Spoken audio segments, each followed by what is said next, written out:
Hello students, welcome to my channel. இப்போ என்ன பார்க்கணும்னா 11th accountancyல chapter 9ல illustration 11.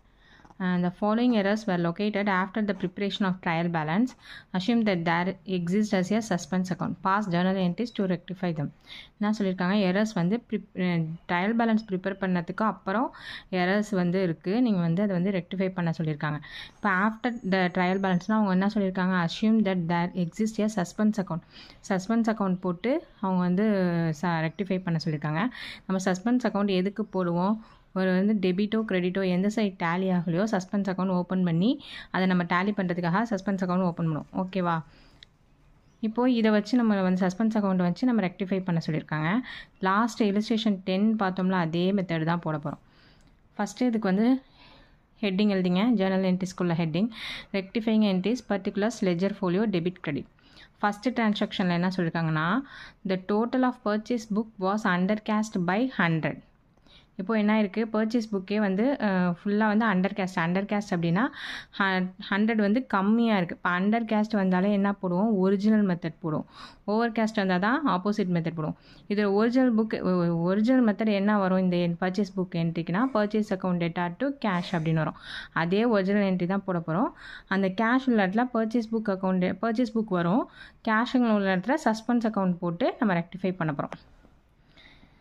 பாருங்கள், first transaction purchase account data to suspense account. ஓகேவா, அதாவது பர்ச்சேஸ் புக்கில் அண்டர் கேஸ்ட் ஆகிருக்கு, அதனால் பர்ச்சேஸ் அக்கௌண்ட்டை எடுத்துக்கிறோம்.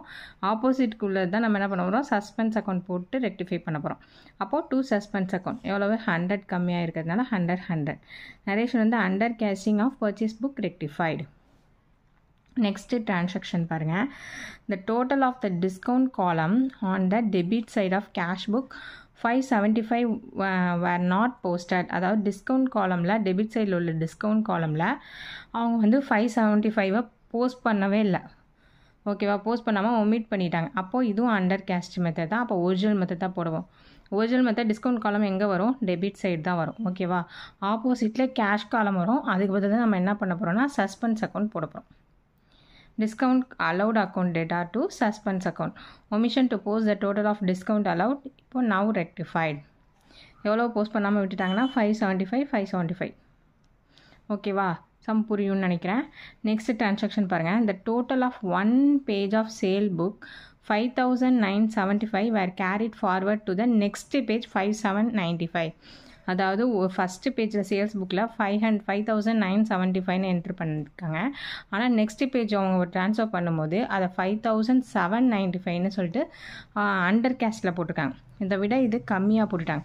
அப்போ இதுக்கு என்ன மெத்தட் ஃபாலோ பண்ணுவோம், ஒரிஜினல் மெத்தட். சேல்ஸ் எங்கே வரும், கிரெடிட்டில் தான் வரும். ஓகேவா, கேஷ் அக்கௌண்ட் டேட்டா டு சேல்ஸ்ன்னு வரும். இப்போ கேஷ் உள்ள இடத்துல சஸ்பென்ஸ் அக்கௌண்ட் போட்டு நம்ம ரெக்டிஃபை பண்ண போகிறோம். அப்போ suspense account data to sales account ப்ராக்கெட்டில் lesser amount carried forward in the sales book rectified. எவ்வளோ வந்து கம்மியாக இருக்குன்னா 5795 5795 லெஸ் பண்ணிங்கன்னா 180 கிடைக்கும். அந்த ஆன்சரை தான் போடணும். ஓகேவா, நெக்ஸ்ட் பாருங்கள், சேலரிஸ் 1800 வேர் போஸ்டட் அஸ் 18,000. அதாவது என்ன பண்ணாங்க, 1800 போடுறதுக்கு 18,000 போட்டாங்க. அப்போது இது வந்து ஓவர் கேஸ்ட் அதிகமாக போட்டுட்டாங்க. ஓவர் கேஸ்ட் அப்படின்னா ஆப்போசிட் மெத்தட் ஃபாலோ பண்ணுவோம். இதில் ஒரிஜினல் மெத்தட் என்னென்னா salaries account data to cash அப்படின்னு என்ட்ரு பண்ணுவோம். இப்போ ஆப்போசிட்னா சேலரி எங்கே கொண்டு போய் கொடுக்கணும், கிரெடிட்டில் கொடுக்கணும். இப்போ suspense account data to salaries account excess amount posted to the salaries amount rectified 18,000 minus 1800 போட்டிங்கன்னா 16,200 வரும். நெக்ஸ்ட் டிரான்சாக்ஷன் பாருங்கள், purchase of goods on credit from Mugilan ₹150 have been posted to his account as 1500. இதுவும் என்ன பண்ணியிருக்காங்க, over caste 115 போடுறதுக்கு 1500 enter பண்ணிட்டாங்க. யாரோட அக்கௌண்ட்டில் என்ட்ரு பண்ணாங்கன்னா ஹிஸ் அக்கௌண்ட், முகிலன் அக்கௌண்ட்டில் தான் என்ட்ரு பண்ணிட்டாங்க. அப்போ அவரோட அக்கௌண்ட்டில் தான் தப்பு பண்ணியிருக்காங்க. அதை தான் வந்து நம்ம என்ன பண்ண போகிறோம், ரெக்டிஃபை பண்ண போகிறோம். இதுக்கு ஒரிஜினல் மெத்தட் என்ன வரும், பர்ச்சேஸ் அக்கௌண்ட் டேட்டா டு முகிலன்னு வரும்.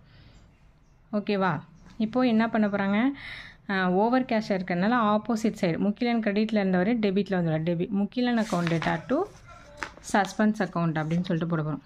டிஃப்ரெண்ட்டானா 1500 minus 150 பண்ணிங்கன்னா 1350 தான் நமக்கு வந்து ஆன்சர். ஓகேவா, நெக்ஸ்ட் சம் புரியும்னு நினைக்கிறேன். நெக்ஸ்ட் illustration 12 பார்ப்போம். The following errors were located after the preparation of trial balance, rectify them. இது என்ன சொல்லியிருக்காங்க, ட்ரையல் பேலன்ஸ் ப்ரிப்பேர் பண்ணதுக்கப்புறம் எரர்ஸை வந்து இது பண்ணுங்கன்னு சொல்லியிருக்காங்க. ஆனால் அஷ்யூம் தட் சஸ்பென்ஸ் அக்கௌண்ட் கொடுக்கல. அப்போ நம்ம டேரெக்டாக தான் போட போகிறோம். இப்போ ஃபஸ்ட்டு ட்ரான்சாக்ஷன் பாருங்கள், பெய்டு ₹50 டு அனிதா கிட்ட பே பண்ணியிருக்கோம். Was wrongly debited to Vanitha account அப்படின்னு சொல்லிட்டு என்ட்ரு பண்ணிட்டாங்க. இப்போ ஒரிஜினல் என்ட்ரி என்ன வரும், அனிதா அக்கௌண்ட் டேட்டா டு கேஷ்னு வரும். அனிதா டு கேஷ்னு வரும். ஆனால் அவங்க தப்பாக என்ன பண்ணிட்டாங்க, ராங் என்ட்ரி வனிதா டு கேஷ்னு என்ட்ரு பண்ணிட்டாங்க. அப்போது நமக்கு ஒரிஜினல் என்ன வரணும், அனிதா தான் வரணும்.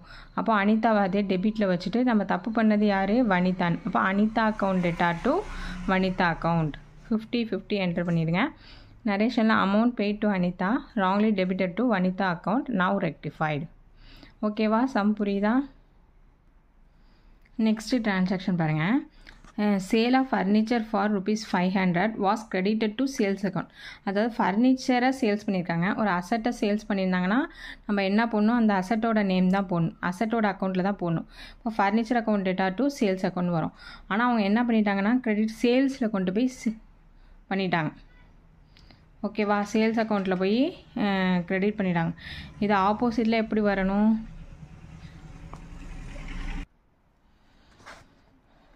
அப்போது சேல்ஸ் அக்கௌண்ட் கிரெடிட்டில் அவங்க பண்ணிட்டாங்க. ஆக்சுவலாக ஃபர்னிச்சர் தான் வரணும் கிரெடிட்டில்.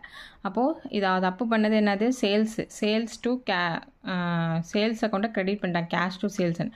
அப்போது கரெக்டாக போட வேண்டியது ஃபர்னிச்சர் அக்கௌண்ட்டாக போடணும்.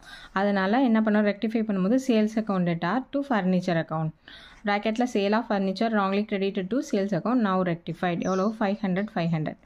நெக்ஸ்ட்டு பாருங்கள், purchase goods from Natarajan on credit 750 were wrongly passed through sales புக்கில் தப்பாக என்ட்ரு பண்ணிட்டாங்க. இப்போது இதுக்கு வந்து நம்ம வந்து ஏற்கனவே இந்த மாதிரி ஒரு சம் வந்து பார்த்துருக்கோம். பர்ச்சேஸ் புக்கில் என்ட்ரு பண்ண வேண்டியதை சேல்ஸ் புக்கில் என்ட்ரு பண்ணிட்டாங்க. இப்போ பாருங்கள், பர்ச்சேஸ் புக்கில் என்ன வரணும் அப்படின்னா purchases to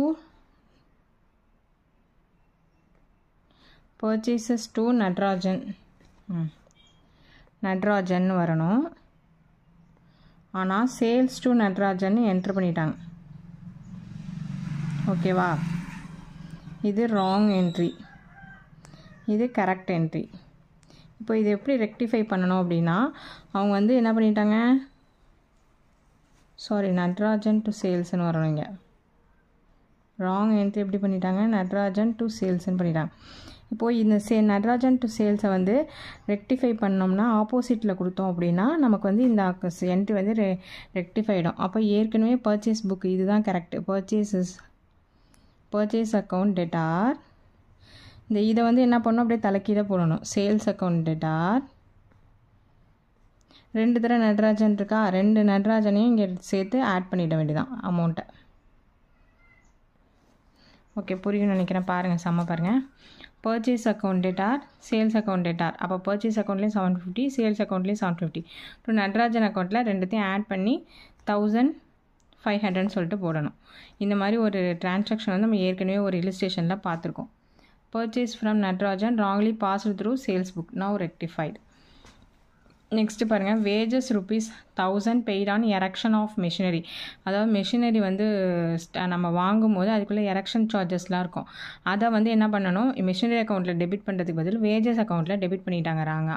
அப்போது இதுக்கு கரெக்டான என்ட்ரி என்ன வரும், மெஷினரி அக்கௌண்ட் டேட்டா டு கேஷ்னு வரணும். ஆனால் அவங்க தப்பாக வேஜஸ் அக்கௌண்ட் டேட்டா டு கேஷ்னு என்ட்ரு பண்ணிட்டாங்க. அப்போ ரெக்டிஃபை பண்ணும்போது மெஷினரி எங்கே இருக்குது, டெபிட்டில் தான் இருக்குது, அதை அப்படியே போட்டுட்டு தப்பாக எது பண்ணோம், வேஜஸ் பண்ணோமா அதை கிரெடிட் கொடுத்துடணும். Machinery account data to wages account. Wages paid for erection of machinery wrongly debited to wages account. Now rectified 1000. ஓகேவா, சம் புரியும்னு நினைக்கிறேன். புரியலனா கமெண்ட் செக்ஷனில் கமெண்ட் பண்ணுங்கள். தேங்க்ஸ் ஃபார் வாட்சிங்.